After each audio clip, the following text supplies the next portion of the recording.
Good afternoon, everybody. Oh, nice. I love that. Okay, so this afternoon, as you all know, the President will convene his Competition Council to mark the second anniversary of the Council's work to lower costs for the American people and strengthen our economy. Promoting competition to lower costs and support small businesses is a central pillar of Bidenomics. As the President says, capitalism without competition isn't capitalism, it is exploitation. Without competition, costs add up.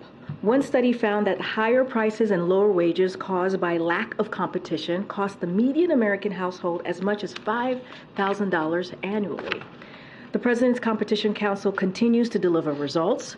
The Department of Agriculture is helping lower food prices with a historic partnership with over 24 bipartisan state attorney generals to promote competition and crack down on price gouging in food and agricultural markets. Zillow, Apartments.com, and AffordableHousing.com answered the President's call to eliminate hidden junk fees by committing to show prospective renters all fees up front. And the Department of Justice and the Federal Trade Commission are proposing updated merger guidelines to protect the American people from anti-competitive mergers. This follows bold actions we have taken to eliminate junk fees, hidden junk fees, and high costs in air travel, healthcare, banking, and hearing aids that are all saving families hundreds and sometimes even thousands of dollars a year. The Council's work is another example of Bidenomics at work, that is lowering costs and creating a more level playing field for small business entrepreneurs and also workers. Another event that is happening here today or happened earlier is we had more than 90 state legislators from across the country that came to the White House for a state convening on child care with First Lady Dr. Jill Biden, and also the Director of the Gender Policy Council, Jen Klein, the Director of Domestic Policy Council, Neera Tanden, and the Director of the Office of Intergovernmental Affairs, Tom Perez. The conversation was centered around how we can all work together to expand access to affordable child care, take on out-of-pocket costs, and support child care workforce. We hosted today's convening because the Biden-Harris administration understands that high-quality care is fundamental to families across the country.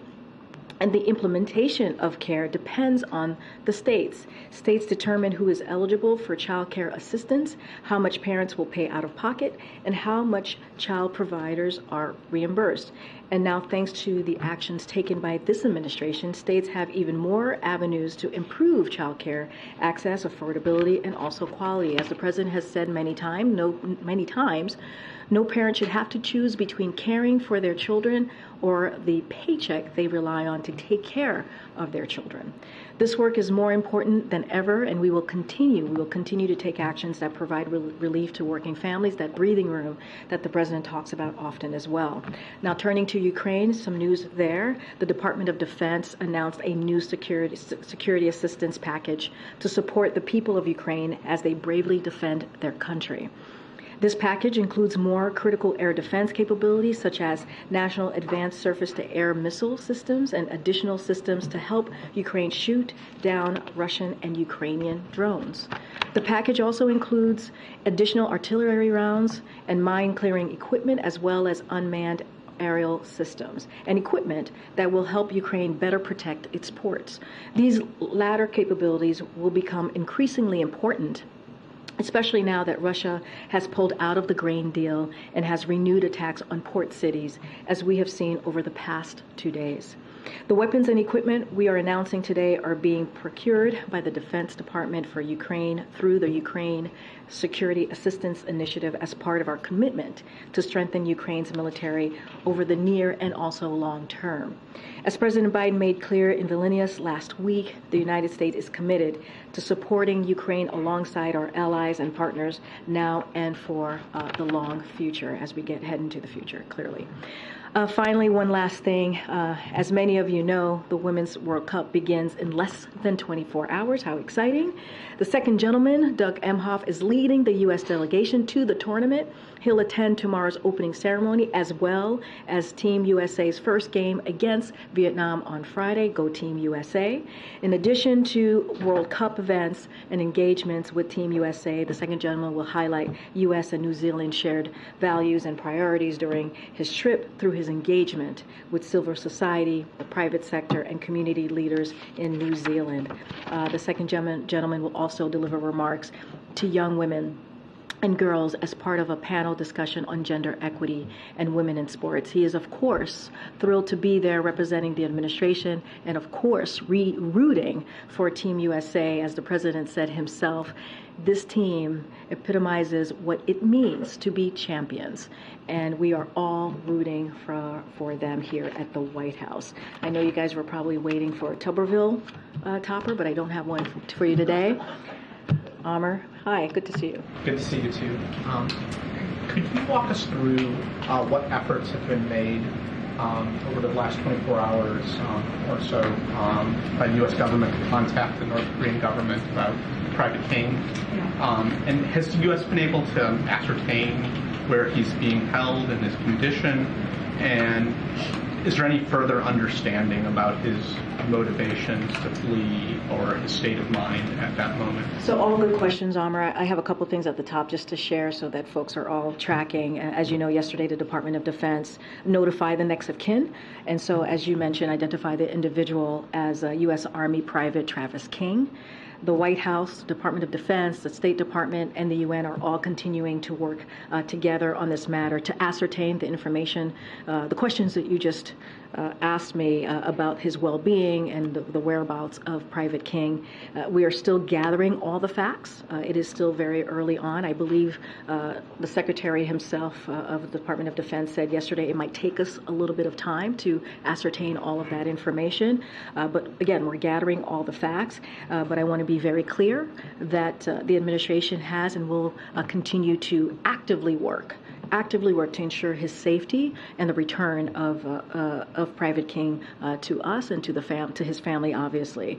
So that includes what we're doing is outreach to the administration of Sweden and also South Korea as well on this matter. The Department of Defense, as I mentioned yesterday, has been engaged and having communications with its counterparts, the KPA, on the well-being of Private King. Again, we're working to ascertain all the facts, all the information that we can. And as soon as we have more to share, we certainly will. But our primary goal is to make sure that we ascertain his well-being, get a sense of how he's doing, but also clearly we are committed to bringing him home. Is it fair to assume Sweden hasn't had any luck thus far with getting any answers from the North Koreans? Don't have anything to share on our conversation specifically on Private King as it relates to his where he is and his well-being. But I can tell you that we have been engaged since yesterday. I think I mentioned this at the podium that we've been engaged with Sweden and also South Korea. If I just ask one more on the Competition Council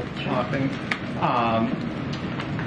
Generally, with the Council and some of these guidelines that have been rolled out, like the ones that have been rolled out today, Republican lawmakers and some business group have rolled this criticism that these efforts will lead to greater regulatory costs that leave the economy worse off. How do you ensure that any new regulatory burdens that don't undermine the savings you're trying to generate for consumers? Look, so we're very confident in the actions that we announced today. And I also mentioned the other actions that we announced about these hidden junk fees, right? And also the hearing aids. I mean, this is something the Competition Council has been very zeroed in on. And so we are confident that this will lead to the outcome that we certainly are trying to provide for the American people. As I mentioned, competition is a key pillar of the Bidenomics, and it is part of the president's agenda. We believe it's going to lower costs for American families in targeted appropriate areas. When you think about those surprise medical bills, I talked about the hearing aids. And so that's our focus. And I said this at the top, and I'll say it again, when it comes to capitalism without competition, then it isn't capitalism. We're talking about exploitation. And that's what the president is trying to deal with when you think about these big corporations that are gouging. They're gouging Americans. So the president's going to continue to do the work.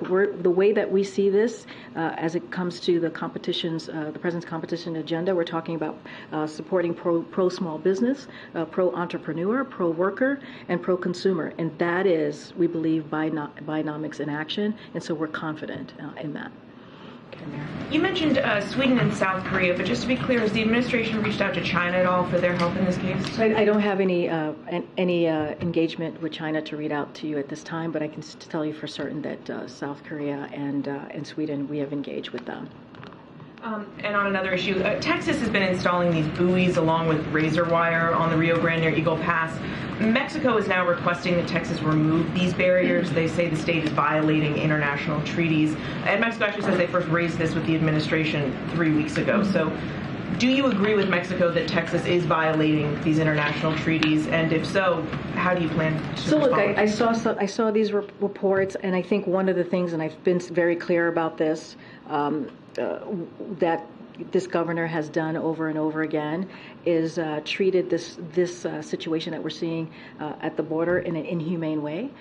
It is atrocious, the actions that he decides to take. He takes this, instead of dealing with this issue in a way that we can get to a resolution or working together, he turns it into a political stunt. And that's what we have seen. I can't speak to conversations 3 weeks ago with the Mexican government. I don't have any information to share on if that came up in a conversation. But this is not surprising. This is not surprising. Just yesterday, I was asked about abandoning children, migrant children, not offering them water.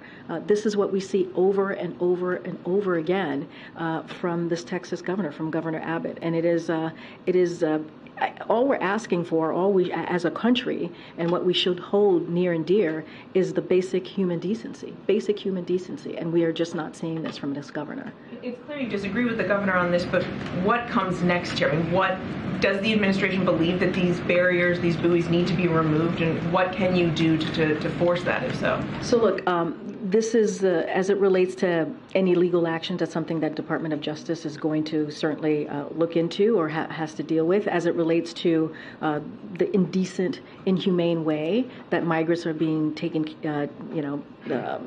the actions that are being taken against them, I can continue to condemn them here, right? And we've done that in the most strongest terms, and so I'll just leave it from there at the moment. Just to clarify, has the administration discussed this with the Mexican government? I just don't have any information on a conversation that happened a couple of weeks ago with the Mexican government. I can't confirm that, or currently I can't confirm this coming up.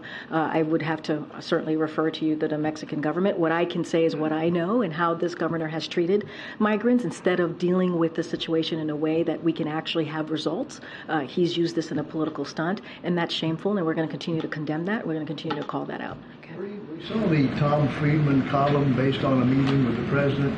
Is this true that the president is now deeply worried for the stability and future of Israel? So look, I'm not going to. I think the column, Tom has a quote, directly quoted the president, and so I will let the president's quote stand on its own. The president has, as you know, had productive meetings with the president of Israel, President Herzog, and also the prime minister. He had a phone call, as you all know, with the prime minister Netanyahu, and the president has been very clear. Right, his relationship with Israel goes back to his early days in the government. It is strong, it is deep, and it is a special relationship. And certainly, we are committed. We are committed to Israel's security, and so we're going to continue that commitment, not just as president, but as a commitment that we've had as the U.S. As we continue deepening that relationship with Israel. But I will let his comments in the article stand for itself. Further, does he want Prime Minister Netanyahu to abandon the judicial overhaul? We've been also very clear about that, right? That conversation about the judicial reform, the president has had direct communications with the Prime Minister on that. We shared that in the readout that we shared with all of you, a day or two ago. He had that conversation, certainly came came up with the president. As we know, the president of Israel has played kind of a mediator role in those conversations. The president, we've said, when it comes to our relationship with Israel, the U.S. relationship with Israel, at the core is democratic values, and that's what we believe. And any changes, any major changes, certainly needs, and it says it in this article, you need a broad consensus to make any changes. And so that says it in the article. The president has been very clear. I have been very clear. We've all been very clear as it relates to the judicial reform. Thanks, Karine. You said moments ago that the U.S. government is actively working to ensure Private King's safety and his return to his family here in the U.S. But by all accounts, Private King ran across the border. So what if he doesn't want to come back home? So look, I'm not going to get into hypotheticals on that. Right now, we are very much at the beginning of this investigation. We're looking into it. I mean, we said it was done willfully. Clearly, we've been very upfront about that. The Department of Defense said that yesterday during their press conference. I'm just not going to get into hypotheticals from here. Our commitment is to do everything that we can to actively work to ensure that he's his safety, and that we return him home to his family. Will the U.S. accept if he has freely chosen to defect to North Korea? I just can't get into hypotheticals from here. I get the question. I can't get to hypotheticals and then from on here. Another topic, a new Monmouth poll shows that Americans still disapprove of the president's handling of inflation. They are, by and large, split on his handling of jobs and unemployment. So a few weeks into this new Bidenomics push, how do you rate how you guys are doing? So look, the polls don't tell the whole story. They don't tell the full story, and we understand that. The data shows the combination of unemployment and inflation is in near historic lows. That's what we have seen. Consumer confidence is increasing, and also wages are rising. That's what certainly the data is showing. And when you think about our economic recovery is stronger, and inflation is currently lower than any other leading world economic countries when you think about the G7. So those are the facts. We're going to continue to have those conversations with the American public. As you know, the president's going to go to Philly tomorrow, talk about his Investing in America plan. We've seen cabinet secretaries go crisscross the country, having those conversations.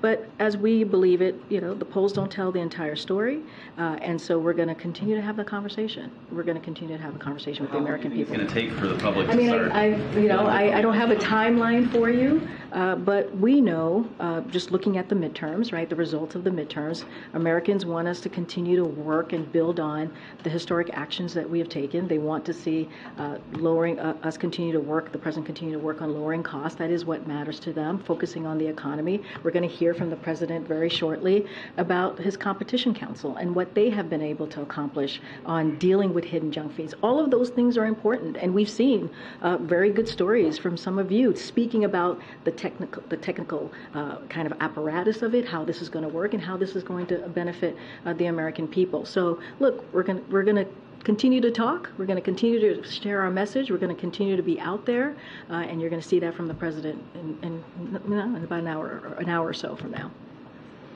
Go ahead, Kathy. Any expectation that at the congressional picnic tonight, your two most frequently mentioned of late Republicans, Senator Toberville or Marjorie Taylor Greene, would be in attendance? And has the president made any effort to encourage them, especially Toberville, to come for even a casual relationship-building moment over the impasse you have with the military policy? So I don't have a list of who's attending. As you know, there are a lot of members.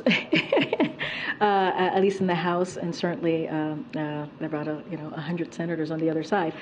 So don't have a list of who's attending. Clearly, this is an opportunity for both sides to come to the White House and enjoy the time here on the South Lawn, enjoy a picnic with their family, and this is something that congressional members, both sides of the chamber, enjoy. And we always have. It's always been a wonderful time here on the South Lawn. Don't have anything more to share. Look, I get the question, and I know this is coming from the press conference from last week in Helsinki and the president's comments, but we also have to be very clear that what Senator Toberville is doing is unprecedented. It is something holding these nominations as we look at making sure that our military is prepared, making sure our military families are well taken care of. That is not something that normally occurs. This is a process that's done in a bipartisan way. And so, we're going to continue to call that out. It is, again, unprecedented. This is not how we should be moving forward as we think about our military force, as we think about the families of these military members. And it is important to lay that out. What he is doing is dangerous, and it is shameful. And so we can't allow that. I don't have a conversation to announce or to share that the senator with the senator. Obviously, we have an Office of Legislative Affairs here, who's in constant communication with members in Congress, and that always continues. And they talk about a variety of issues. But I mean, the president should not have to call the senator to tell him to stop putting our military readiness in harm's way. To not put military families without knowing where they're going to go next, or making sure that they're secure. And so that is not something that the president needs to tell Senator Toberville. And we've also, yesterday I read a bunch of quotes from a CNN article from his own constituents who are either have family in the military or veterans themselves who say that the senator may not understand exactly what's happening here, and what he is doing is dangerous. Wesleyan University has ended the practice of legacy admissions. President Biden, as you know, has criticized the practice, and he's called on the Education Department to look into it. Can you say anything about where that process stands and whether the president supports sort of widespread elimination of the practice? So look, I have not seen that story. So as it relates to where we are with any parts of the plan or the process, I would have to refer you to the Department of Education. This is something that I just haven't had an opportunity to talk with folks here about, so I don't have anything further to share on that piece. Just on another issue, two senators, one Republican, one Democrat, are preparing to introduce legislation that would ban federal executive branch employees and lawmakers from owning stocks in individual companies. Has become an issue and a potential conflict of interest. Does the president support that concept broadly, that members of the administration and lawmakers shouldn't own individual stocks? So look, I think we've spoken to this before. As you know the president. You've seen the president's his own kind of where he stands on that himself personally on when it comes to stocks, and him, of course, not owning stocks, and where he is. And we've been very clear about ethics here. We've had a very stringent kind of process as it relates to ethics and as it relates to staff here. So that hasn't changed. We've kind of laid that out and been very clear on that. As it relates to this bill, I haven't seen the bill. I haven't talked to the Office of Legislative Affairs on it, so I don't want to get ahead of that. Thanks, Karine. On Tuberville, he spoke to the defense secretary yesterday. He said afterwards it was a good call, but that nothing has changed. What is the next step? Are they planning to speak again? Does anyone have plans to speak to him again? I mean, look, the next step, that's up to the senator. I mean, this is something that he's doing. He's holding these nominees. He's holding America's military readiness. That's what he's doing, as well as service members and their families. He's holding them hostage. It is divisive. It is a political stunt. It undermines our national security. This is something for the senator to speak to and answer to. Why is he doing this? And so I don't have any calls to read out. Clearly, this is not the first time that the secretary has either reached out or spoken to him. This is something clearly that the secretary, as the Department of Defense, these are the people that he is in charge of, right?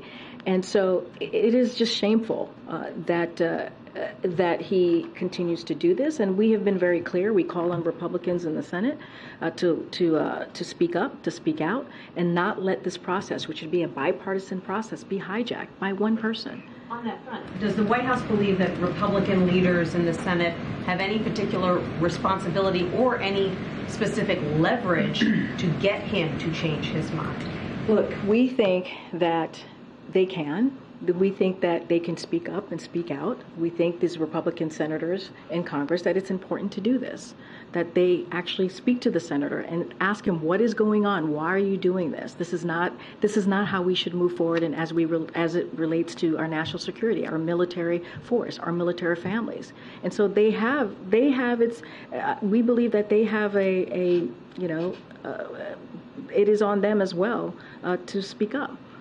But obviously, lots of people have spoken to him, and he hasn't changed his mind. Do you believe there's anything else that Republican leaders or rank and file in the Senate can do to try to influence his position? I understand the question, Nancy, but it's a shame that we have to ask this question. What else can be done to get this one senator who's holding our military readiness hostage, our military families hostage? What else can we do to change their mind? That shouldn't even be a question. This should be done in a bipartisan way. We should not be holding our military force hostage.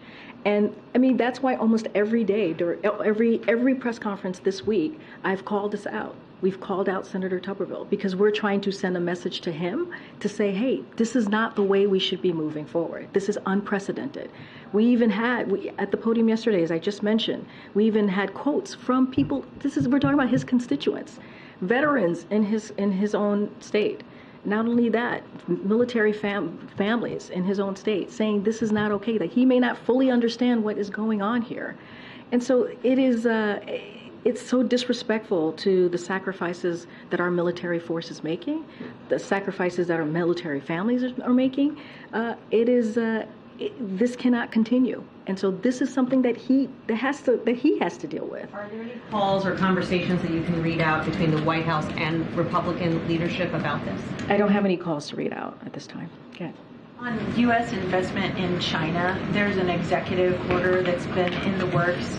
Question on the timeline, are you confident that we'll see that EO by, say, like the end of August? So don't have anything new on the EO to preview or timeline to preview. It's a complicated process, as I'm sure you understand, and so we want to make sure that we get this right, and it takes some time. What I can say is that making progress in formulating an approach to address outbound investment in sensitive technology, particularly for transactions in critical sectors that could undermine America's national security. So we're trying to formulate that approach, but it's a complicated process. We want to get it right, and once we have more to share, we certainly will share that.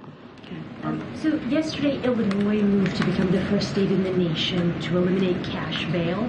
And I wanted to ask you about this specifically because during the 2020 campaign, I know that then candidate Joe Biden had described cash bail as a modern-day debtor's prison, and so I wondered if you could give us an update. I know we had promised to eliminate it, on where efforts stand at a nationwide level. It's a good question. Don't have anything specifically on what our efforts are on cash bail. I would have to get back to you specifically on the plan, but I don't have anything. The president's stance has not changed. Can I also ask, in this debate in the state of Illinois, there were prosecutors, law enforcement who essentially said that this would lead to a more dangerous climate in the state. I wondered if you will have a message to law enforcement who do have concerns that eliminating cash bail could lead to more danger.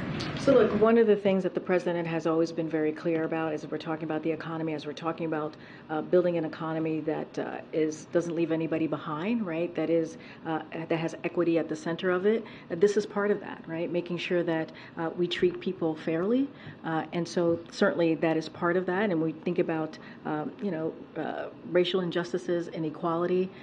This certainly plays into that. I don't have anything new to share on that particular issue as it relates to cash bail, but certainly the president's stance stands. I just don't have anything new to share on that at this time. Okay. Is everyone invited to the congressional picnic? Were all members of Congress invited? I believe so. I think that's usually the way it works, that all members of Congress are indeed invited. I don't have a list in front of me, but I believe it is a congressional picnic, and I believe all sides are invited. We're not picking who gets to come and who doesn't get to come. Right, but if somebody's not there, we can interpret that they declined the invitation rather than that they weren't. I believe so. I want to be very mindful and careful, but I believe so. That is indeed the case. Okay. And then I was also curious if the president has ever spoken with Senator Toberville. Do they have any relationship whatsoever? No, it's a good question. I just don't have a conversation to read out at this time. The president has multiple conversations with the senators and House members regularly. I just don't have anything on this particular senator, if there's been a conversation in the past. Okay, Anita. Thanks. A quick Russia question. I'm sure you've seen that the Ministry of Defense says that they're going to treat all ships in the Black Sea port as, quote, potential carriers of military cargo. I just wanted to get the White House's response to this statement, what you intend to do to help Ukraine guard against this, to defend themselves, and what the administration wants to do to exert pressure on Russia to reconsider and rejoin the grain deal. And do you see any alternatives to get these essential goods out of Ukraine? So, I mean, a couple of things as far as what we're doing. So we're going to continue to support Ukraine's effort to get Ukrainian grain to the markets that they desperately need it. I just talked about a new announcement from the Department of Defense, which also is going to include what part of that actually speaks to the grain initiative, right? And so I spoke to that at the top. But a couple of things is providing financial support and supplies for Ukraine farmers, such as seeds and fertilizer, as well as help with crop storage and processing needs. In fact, the Administrator Powers in Ukraine right now and announced this week that the United States will provide another $250 million for the AGRI Ukraine initiative to help Ukraine's farmers produce, store, and export agriculture products and grain to the world. We have also applauded, let's not forget, the neighboring countries here, such as Romania, for improving overland access for Ukrainian farmers and looking to their goods to market. So we are going to continue to help Ukraine in not just the short term, but the long term, as I announced at the top. It certainly is a priority for this administration, but also for the NATO alliance, as we heard from them last week, the partners and our allies, to make sure that Ukraine has everything that it needs to continue to make sure they continue to fight for their freedom and also their democracy. But as it relates to the grain initiative, we're certainly going to do everything that we can. Shore up their naval capabilities, because Ukraine has a pretty small navy, especially compared to Russia. Yeah. Don't have anything specifically about the naval piece, but we've seen what we've been able to do, given security assistance to Ukraine, to make sure they have what they need to defend themselves. And that is something that you've seen this commitment for more than 15 months now. You've seen this commitment from the NATO alliance. You've seen this commitment from our partners and allies, and that's going to continue. We probably have not seen a stronger commitment than we saw last week, and so that's going to continue. Just announce again another initiative of how we're going to continue to provide that type of assistance. Okay. Thank you. A month after the state visit by the Prime Minister Modi from India, where did the relationship go from here in terms of India-US issue? So as you know, Violet, we thought the visit last month was extremely successful and important. The relationship with India is stronger than ever. And as you know, we announced a range of key deliverables, which some of them are being implemented. And so we've remained very optimistic as it relates to our long-term future and relationship with India. And so we believe that's going to continue. And about a year ago, India, US, Israel, and UAE had announced the formation of I2U2. Was this an issue to be discussed yesterday with the leadership of Israel, and how much progress has been made on that? So I don't have an additional meetings highlight to share with you out of the readout that we shared with all of you. So don't have anything to share on the I2U2.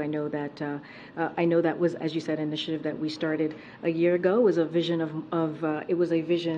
to certainly a shared vision of security and prosperous Middle East region connected, keep them connected, as it's called, the I2U2 with India and the world. So we thought it was really important, as we announced it, as you mentioned, a year ago. I2U2 is already deepening those partnerships among 4 countries, those 4 countries and beyond, and evidenced by existing projects and initiative. There is still a strong future with I2U2, and so we're really excited about the prospects of that future, and so just don't have anything more to share beyond that.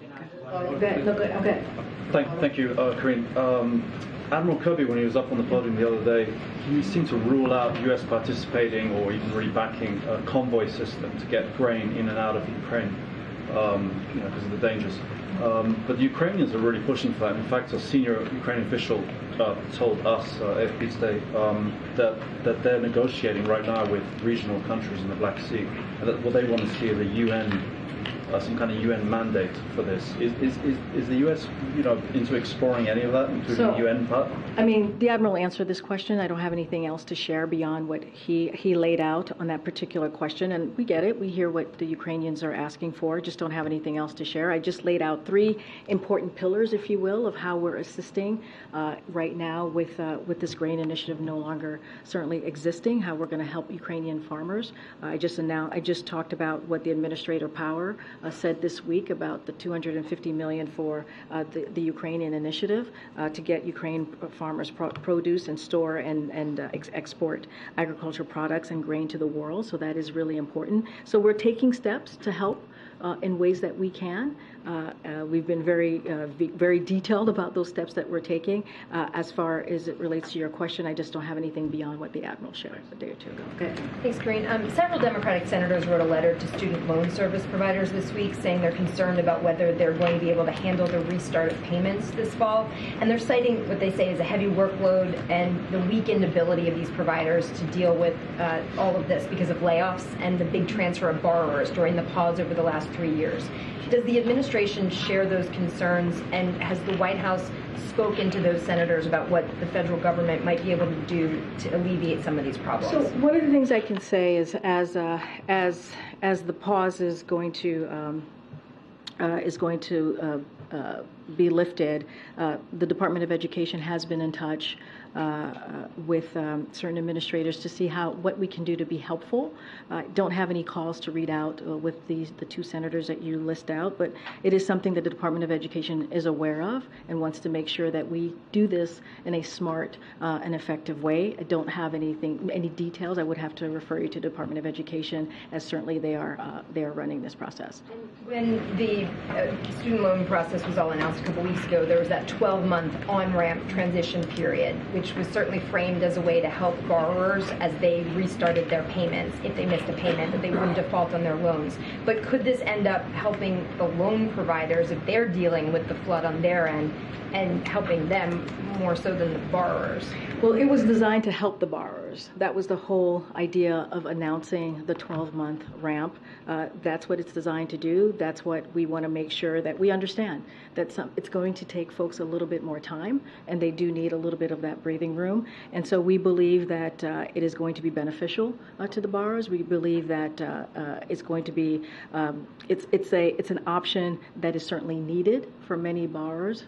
So that's how we moved it forward. That's how we're looking at it. And so we believe, again, it's going to be something that the borrowers will benefit from as we're getting them back into this loan process. Hey, thanks, Karine. On the Competition Council coming in later, let's take a look at the rental fees part of this. You're offering transparency on that, as you have with a number of programs, but some Americans have been waiting more than a year and a half for actual prices and fees to come down. So when will the prices and fees come down? So I think when you look at what we've been able to do, the actions that we have taken, I talked about the hearing aids, right? I've talked about what we've seen with the Inflation Reduction Act, right, with insulin capped at $35. We've seen how we're preventing as many as 1 million surprise medical bills every month. Americans are saving $5 billion a year on overdraft fees, and consumers are better able to comparison shop to get the best deal on apartments and event tickets. And that's something that we're seeing today when we look at when we put the junk fees, making sure that's up front.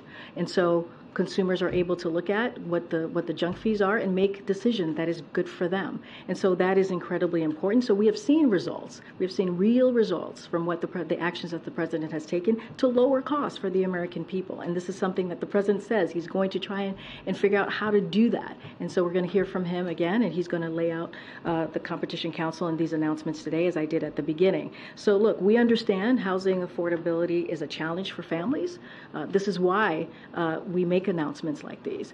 This is why we make sure that we take action in this administration. When you think about the housing supply action plan, and that is going to help housing supply shortfall that we have seen recently. So it's really important that we do that. The good news is that we're starting to see a housing market cool. So that is something that we're seeing. But we believe that Bidenomics is working with these actions that we took today. Of course, there's always more work to be done. But why do this now? Why not in the first year of the presidency?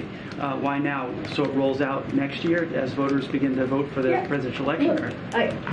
Let's talk about the first year of this administration, right? The first year of administration, we're dealing with an economy that was turned upside down because of COVID. Because we didn't have a comprehensive plan to deal with making sure people got shots in arms. Because, let's not forget, businesses were closed, schools were closed. And what this president do? He made sure that the American Rescue Plan, as well Democrats in Congress, got passed, right? And got that out of the way and made sure that the economy got back on its feet. We passed historical pieces of legislation. I just talked about the insulin being capped at $35, right, for seniors. That's something that we were able to pass last year in the Inflation Reduction Act. It's going to lower costs for energy, going to continue to lower costs on health care. These are actions that the president did. This is what we talk about Bidenomics. This is it. This is what we were able to do in the first 2 years. And so the president has always said, even today, he'll probably say, right, he's going to always continue to look for ways to lower costs. What other ways that we can do to lower costs for the American people? That's what you're going to hear from him today. Another way to lower cost or give the American people an opportunity to make decisions on how to lower costs for their household. That's the hidden junk fees that we see, right? That's the role of the Competition Council. So the president has taken actions over and over again to deal with what Americans really care about, the economy, and he wants to continue to do that, continue to lower costs. Go ahead, Todd. Thanks. Back on the Texas border barrier, is the state's installation of razor wire illegal under international law or any other law? So look, I can't speak to the legal piece of the wires. That is not something I can speak to. That's something that DOJ can speak to more clearly. What I can say is that we're going to condemn we're going to continue to condemn these types of actions that governor takes when it comes to treating these migrants in an inhumane way. That is something that we will be very clear about. As far as the legal piece of that, I would refer you to the Department of Justice. What moves, what kind of efforts have been made to address concerns about that razor wire, concerns raised by migrant advocates, by Mexico, by Border Patrol agents? Has anything been done to remove it? So I would refer you to the Department of Justice, and I would also refer you to the Department of Homeland Security to see exactly what is being done with this issue. Don't have anything to share with you here, but again, we are going to continue to condemn these types of actions that we see from this governor. It is a political stunt. It is inhumane. It is atrocious.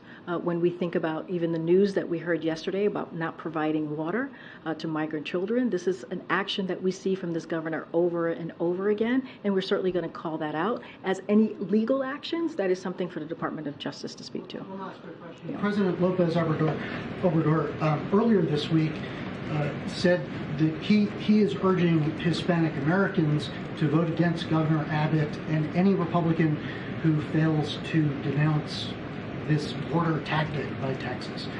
Is the administration okay with that kind of involvement in domestic politics? That is not something I'm going to speak to. That is something for the president of Mexico to speak to. I'm just not going to get involved in elections. Sure, go ahead, Brian. Just to follow up on that, are you saying that because in the past, when this has happened on the border in several states, Homeland Security and Border Patrol have said, listen, the purview of the international borders is the federal government. not the states.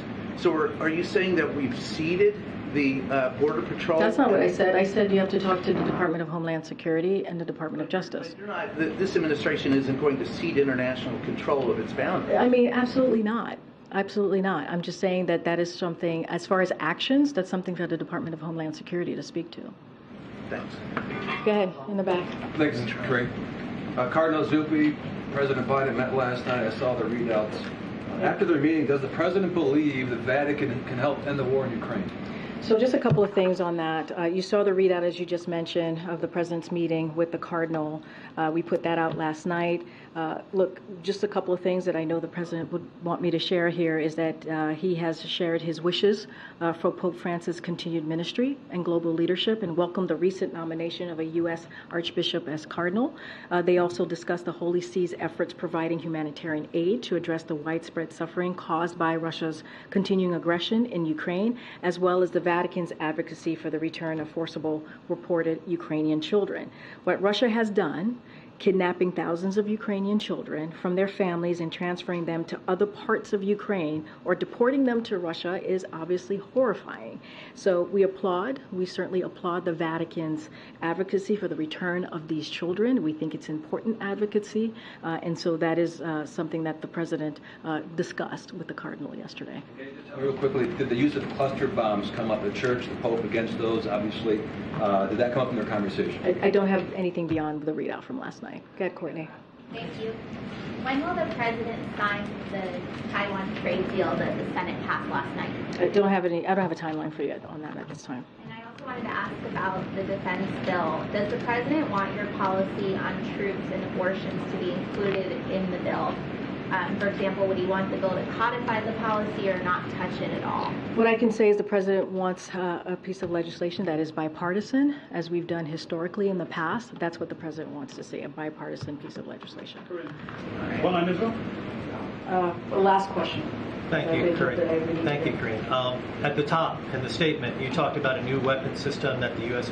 is providing to Ukraine. What's the timetable for getting that weapon system to the Ukraine military? So any timetable as it relates to any weapon system, I would have to refer you to the Pentagon. Can I ask you another question? On the other side of Pennsylvania Avenue today, there is a hearing, House Oversight Committee chaired by James Comer, and he has before the committee these two individuals who work for the IRS. They've invoked whistleblower status, and they've alleged that there's been preferential treatment that has been given to Hunter Biden.